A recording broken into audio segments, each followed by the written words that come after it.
Assalamualaikum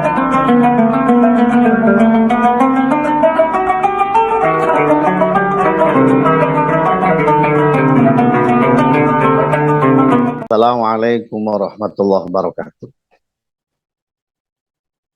Hamdan wa syukranillah. Hamdan wa syukran bihudurikum. Alhamdulillahilladzi arsalahu bil huda wa dinil haq. Alhamdulillahilladzi an'ama alaina wa hadana ala dinil islam wal iman wa ihsan. Alhamdulillahi rabbil alamin. Assalatu wassalamu ala asrafil anbiya wal mursalin Sayyidina wa maulana Muhammadin wa ala alihi wa ashabihi ajma'in. Amma ba'd. Ilahi anta maksudi wa ridhaka matlubi a'tini mahabbataka wa ma'rifataka. Di hadapan para ahli silsilah Thariqah Qadiriyah Naqsabandiyah Pondok Pesantren Suryalaya Sirna Rasa. Wabil khusus di hadapan guru musyid kita Murabbi Ar-Rahina Syekh Muhammad Abdul Ghassaf wa Mas'ul Qaddas Sirah. Sebagai wasilah barokah manaqib ini kita hadiahkan untuk Abah. Semoga Abah panjang umur, sehat walafiat, ditambah karomah barakahnya sama Allah sebagai wasilah roh kita marifatullah. Al-Fatihah. A'udzu billahi minasyaitonir rajim. Bismillahirrahmanirrahim. Alhamdulillahirabbil alamin arrahmanir rahim maliki yaumiddin. Iyyaka na'budu wa iyyaka nasta'in ihdinas siratal mustaqim. Shiratal ladzina an'amta 'alaihim ghairil maghdubi 'alaihim waladdallin. Amin.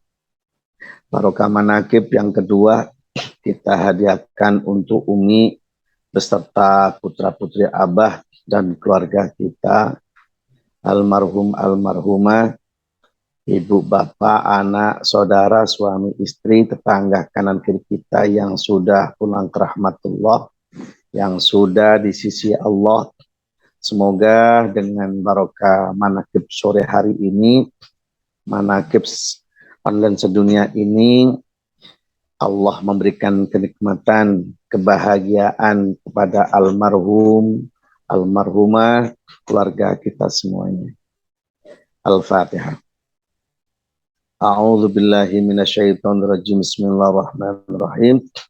Alhamdulillahirabbil alamin arrahmanir rahim maliki yaumiddin. Iyyaka na'budu wa iyyaka nasta'in ihdinas siratal mustaqim. Shiratal ladzina an'amta 'alaihim ghairil maghdubi 'alaihim waladdallin.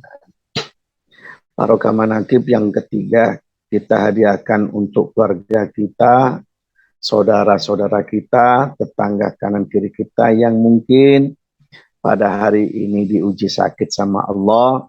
Semoga Allah lekas mengembalikan kesehatannya sedia kala. Semoga yang hadir pada sore hari ini yang ikut manaqib online sedunia ini beserta keluarga semuanya panjang umur, sehat walafiat, rezeki kita semuanya lo berlimpah melimpah, yang punya hajat dimudahkan sama Allah, yang punya masalah diselesaikan sama Allah, yang punya hutang dilunasi sama Allah, yang punya usaha dilancarkan sama Allah, menghasilkan rezeki yang kaya raya berkah, dan anak turun kita dijadikan Allah menjadi orang-orang yang soleh solehah, dan kita beserta anak turun dimampukan, tercatat, dibisahkan bisa melaksanakan, menyempurnakan ibadah haji, umroh, Makkah, Madinah, termasuk murid-murid Abah yang tercatat selalu bahagia, bahagia di dunia maupun di akhirat. Dengan barokah manaqib, barokah guru mursyid, Allah ridho mengabulkan segala hajat-hajat kita semuanya. Al-Fatihah. Bismillahirrahmanirrahim. Alhamdulillahirabbil alamin arrahmanir rahim maliki yaumiddin.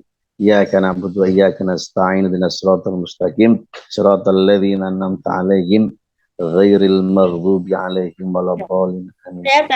Maaf, itu mic-nya Bu Hajala Sukati buka, mohon dimatikan. Mic-nya ditutup. Mic. Sudah. Alhamdulillah, kepada para wakil talqin, Syekh Mursyid, para kiai, para ajengan, para ustadz, asatidah, sesepuh bini sepuh, yang sangat kami hormati, dan pelopor, penggagas, penggerak, pengamal, pengaman, di antaranya ada Umi Syahid, Teh Susi, Bu Wahyuni, dan ikhwan lainnya yang ikut serta mengamankan, melestarikan amaliyah yang sangat dicintai guru mursyid, yaitu manakib. Semuanya yang tidak bisa kami sebutkan satu persatu, yang sangat-sangat kami hormati dan dimuliakan Allah Subhanahu wa Ta'ala. Puji syukur kita haturkan kepada Allah Subhanahu wa Ta'ala dengan ucapan Alhamdulillahirabbil alamin, di mana pada sore hari ini kita semuanya telah dipilih, telah dibahagiakan ruh kita, telah dimasukkan surganya Allah kita semua lewat majalis manakib ini.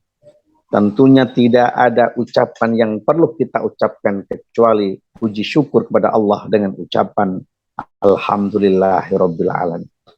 Kedua kalinya, sholawat beserta salam Allah, semoga Allah melimpahkan kepada baginda Rasul Muhammadin sallallahu alaihi wasallam. Ikhwan wal akhwat semuanya yang sangat kami hormati dan mohon maaf sebelumnya, saya ini bahasanya tidak ada rotan akar pun jadi. Harusnya di sini itu khidmah ilmiahnya Kiai Haji Muhammad Nur. Karena Kiai Haji Muhammad Nur ini berhalangan, yang ada Nur Fahim Fahman Nabiyin. Jadi tidak ada rotan akar pun jadi. Alhamdulillah.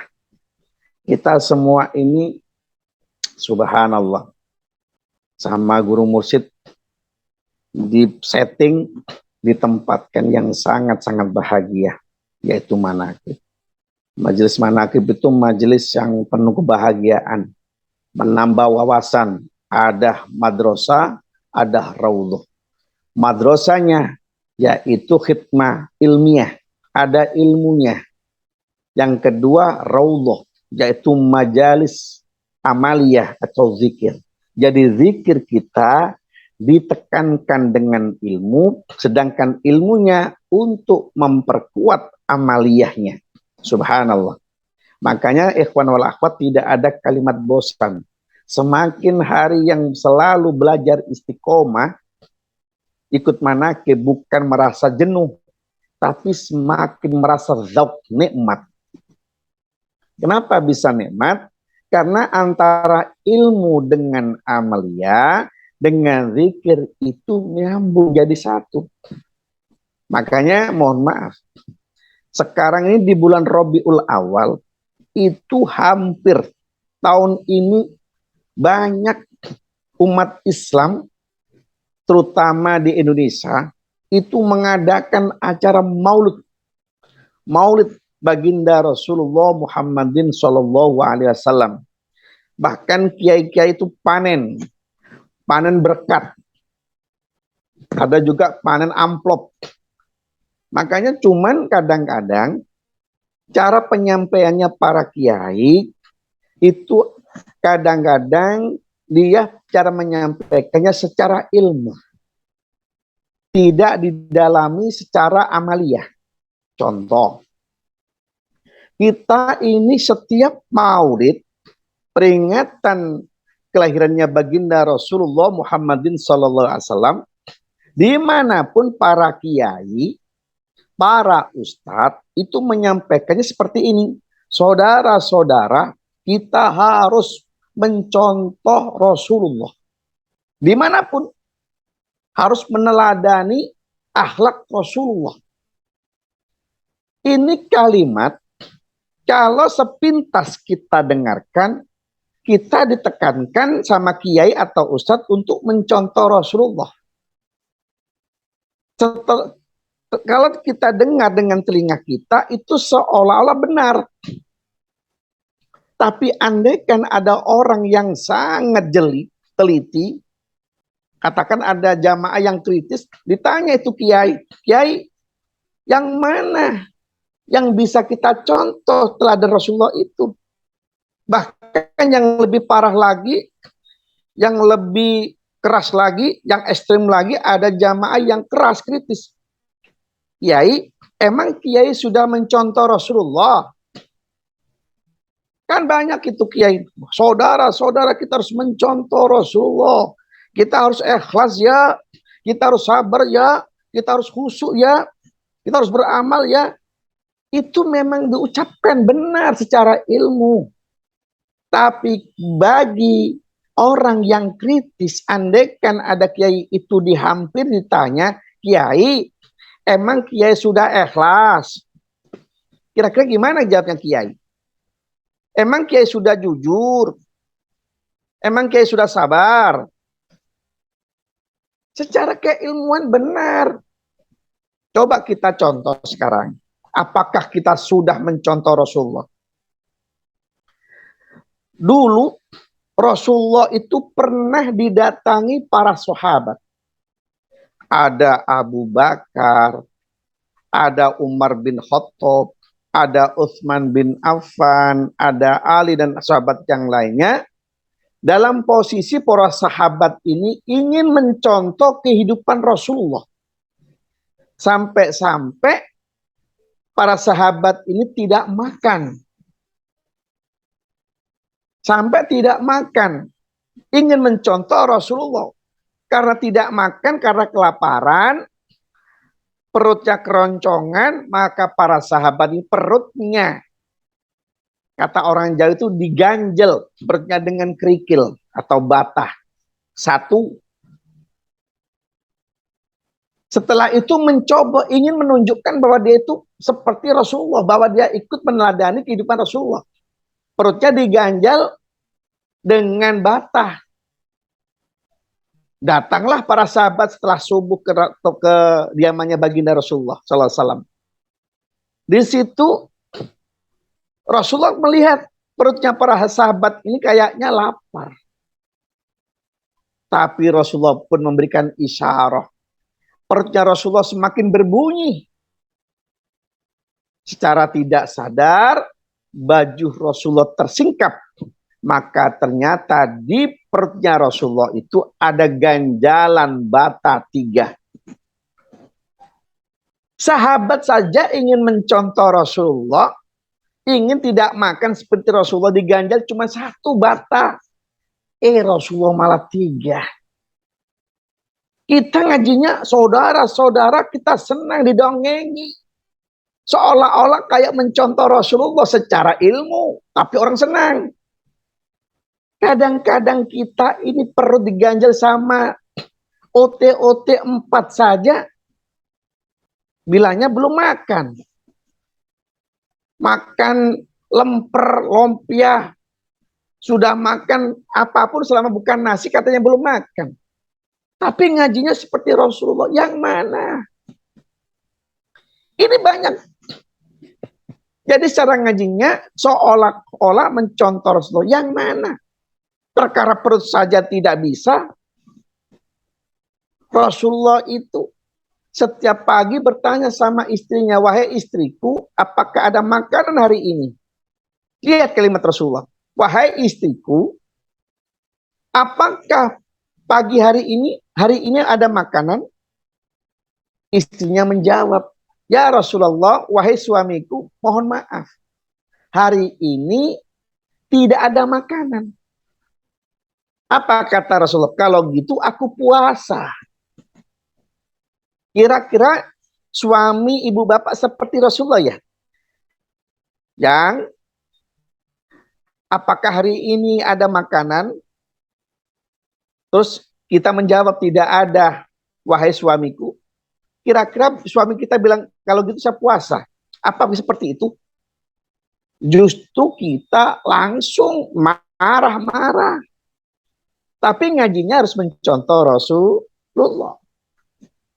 Ini Rasulullah kalau nggak ada makanan, puasa. Kita enggak. Kalau tidak ada makanan, bagaimana harus ada makanan? Tapi ngajinya seperti Rasulullah. Pernah lagi Rasulullah berjamaah sholat asar. Setelah sholat asar selesai, Rasulullah tanpa zikir langsung berdiri, langsung melewati pundak-pundaknya para sahabat. Para sahabat pada bingung. Ada apa Rasulullah ini keluar tergesa-gesa dari sholat jamaah asar ini? Besoknya Rasulullah datang ke masjid, ditanya, ya Rasulullah, kenapa baginda Rasulullah kemarin kok tergesa-gesa tanpa ada zikir? Di situ Rasul menjawab, wahai sahabat, ketahuilah, kemarin saya pulang tergesa-gesa itu karena saya lupa. Saya takut ada uang menginap di rumahku. Jadi kalimat Rasul mengatakan, saya takut ada uang menginap di rumahku. Kalau gitu, apakah kita juga seperti Rasulullah? Apakah ketika kita sholat tergesa-gesa takut uangnya menginap di rumah? Justru beda. Jadi ngajinya kadang-kadang kita terbalik. Bahkan Rasulullah itu tidak bisa tidur kalau ada uang masih menginap di rumahnya. Kita kebalik. Kita tidak bisa tidur kalau tidak ada uang di rumah kita. Sudah terbalik. Mana yang kita contoh? Itu yang terkait dengan urusan duniawi. Belum bisa mencontoh. Apalagi soal ikhlas. Emang ada kiai bilang kita harus ikhlas ya. Emang benar kiainya sudah ikhlas. Coba kita praktekkan itu. Kalau ada kiai bilang ikhlas, besok kalau dia diundang jangan diamplopi. Siap enggak dia? Sekali mungkin bisa ikhlas, besoknya diundang lagi, jangan diamplopi. Bisa enggak ikhlas? Maka yang justru ikhlas itu hakikat. Sabar itu hakikat, tidak perlu dibahas. Maka guru mursyid kita mengajarkan kepada kita cuma zikir. Subhanallah, kita sudah ketemu guru mursyid, dia ajar cuma zikir. Zikirnya satu, zikir jahar. La ilaha illallah. Untuk apa fadilahnya jahar ini? Supaya kuat iman. Yang kedua, zikir khafi. Fadilahnya apa zikir khafi? Supaya kita merasa punya Allah. Merasa bersama Allah. Terus bagaimana? Ya jalankan saja, zikir aja. Setiap sholat 5 waktu, zuhur, asar, maghrib, isya, subuh, sedikitnya jangan kurang dari 165. Lebih banyak, lebih baik. Itu yang jahar. La ilaha illallah. La ilaha illallah. La ilaha illallah. Terus zikir aja. Gak usah mikir hasilnya. Zikir aja terus. Dengan zikir la ilaha illallah terus. Dengan secara tidak langsung. Zikir itu nanti menuntun kepada khofi. Zikir jahar la ilaha illallah itu nanti akan menuntun secara tidak langsung roh kita dikuatkan dengan la ilaha illallah. Dengan la ilaha illallah, roh kita, jiwa kita dimampukan dengan kekuatan iman sehingga merasakan nikmatnya punya Allah, yaitu ihsan. Kalau sudah antara iman dan ihsan jadi satu, orang tidak perlu diajari ikhlas. Orang tidak perlu diajari sabar. Orang kaya tidak perlu diajari sedekah. Dengan keimanannya itu akan dengan sendirinya menggugah. Iman dia itu mengundang jiwanya yang kaya dermawan. Yang punya ilmu memanfaatkan ilmunya. Ketika ada masalah, dia bisa menyikapi dengan kesabaran. Bukan disuruh sabar. Makanya guru mursyid berikan kita zikir. Supaya apa? supaya punya keimanan. Awalnya ilmu iman, setelah itu ainul yakin, setelah itu ada hakul yakin, rasa nikmat. Maka kita sama Rasulullah itu tidak disuruh mencontoh apa hasilnya Rasulullah, bukan apa yang diajarkan Rasulullah, pelajarannya, bukan prestasinya. Contoh orang merokok, contoh ini. Orang awal belajar merokok, siapapun orang yang merokok, apapun yang dirokok, entah rokok surya, entah itu rokok mil, entah itu rokok Jisamsu, kalau di awal orang merokok, semuanya mengatakan rasanya pahit. Tapi setelah orang itu istiqomah, continue merokok, dia akan tahu rasanya dan bisa membedakan mana itu rokok surya, mana itu rokok Jisamsu, mana itu rokok mil, dengan sendirinya. Kenapa? Karena sudah terbiasa. Begitu juga guru mursyid kita mengajarkan kepada kita apa? Dikir, dikir, dikir, dikirnya la ilaha illallah. Supaya apa? Keimanan semakin hari bertambah, bertambah, bertambah, bertambah. Yang tadi imannya 0% jadi 1%, naik 2%, 3%, 4%, sampai terus. Sehingga ketika menghadapi kehidupan, apapun kehidupan antara untung dan rugi, senang dan susah, sehat dan sakit, kaya atau miskin, rakyat jelata atau pejabat, semuanya dia merasakan tidak ada bedanya, sama. Bagaimana dia merasakan sama? Bagaimana kualitas kehidupannya bersama keimanan itu menjadi manusia yang khairun nas anfa'uhum linnas. Sebaik manusia adalah bermanfaat. Nah, supaya bermanfaat, antara imannya tadi jahar disambungkan dengan ihsan dzikir khafi, supaya apa? Ada zauk rasa bahwa tujuannya bersedekah itu tanda syukurnya kepada Allah. Andaikan dia kena musibah, itu pun dari Allah. Maka guru mursyid, apapun yang kita amalkan, tandanya ditutup dengan kalimat ilahi anta maksudi waridhoka matlubi a'tini mahabbataka wa ma'rifataka. Artinya apa? Pelajarnya keimanan dulu yang dikuatkan. Setelah itu proyek, prakteknya kehidupan. Maka secara tidak langsung kita bisa meneladani apa yang dilakukan baginda Rasulullah. Pada hakikatnya ibadah apapun harus disambungkan dengan akhlakul karimah. Salat wajib ada akhlaknya. Sholawat wajib ada akhlaknya. Kehidupan dimanapun harus ada akhlaknya. Bagaimana akhlaknya? Zikir kepada Allah, bersolawat ke baginda Rasulullah, memberikan doa kepada orang lain yang pernah berjasa, waliullah, dan hidup ini penuh kemanfaatan apa? Berdermah atau sedekah bagi yang mampu, yang miskin tidak suka meminta-minta. Itulah akhlakul karimah. Pada hakikatnya cuma dua alatnya. Zikir jahar, zikir iman, yaitu zikir khafi untuk keiksanannya. Maka kehidupan, jika itu dijalankan secara bersamaan dalam kehidupan kita, maka secara tidak langsung itulah kita yang sebenarnya meneladani kehidupan baginda Rasulullah Muhammadin sallallahu alaihi wasallam. Apa? Udkhuluha fis silmi kafah. Pada hakikatnya hidup ini harus punya akhlakul karimah, akhlak dengan Allah dengan zikir, akhlak dengan Rasulullah banyak sholawat, akhlak dengan orang yang pernah berjasa kepada kita adalah banyak mendoakannya.